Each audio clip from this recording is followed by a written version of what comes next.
It really is an anti-retrospective retrospective.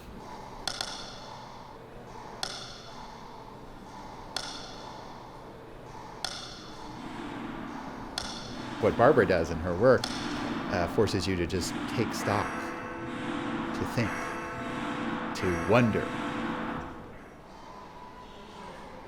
We can smile at it, we can be mad at it, we can take pleasure in it. All those things are possible. One of the most distinctive aspects of Barbara Kruger's work is the direct address. This direct address is very much implicating the viewer inside the work. She uses often commercial technologies, but then presents us with messages that are philosophical, thoughtful, and questioning. She can animate, change words, create language that is has a multiplicity.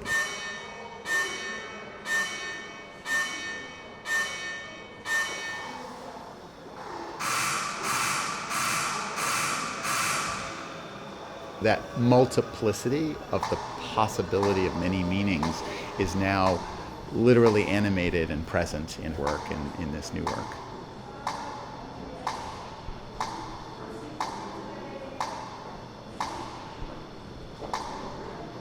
What happened in the news yesterday will inspire her to meditate on larger issues that are common to humanity and to society.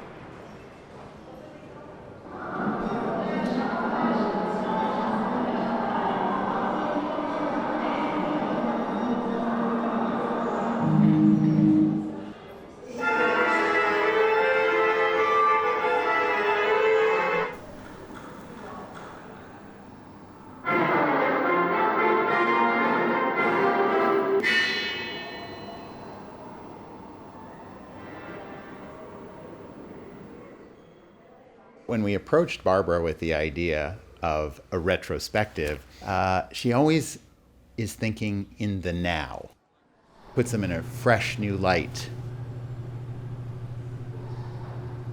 She really thinks about architecture, both as an opportunity to be in public space and private space.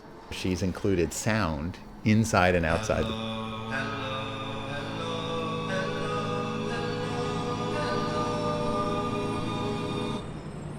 The front of the building has banners, and then the construction fence is made into an artwork, and the final is the car. That's a mobile part of the exhibition.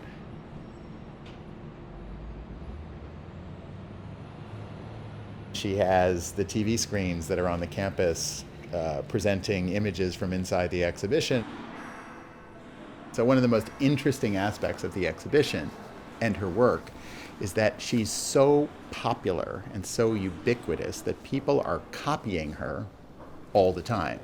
I think there's its appropriation is not to appropriate necessarily the meaning, but rather the form, and make us aware of how information and formal devices circulate and recirculate and recirculate. Barbara's constantly surprising us and making us aware of ourselves and the world through her images and text.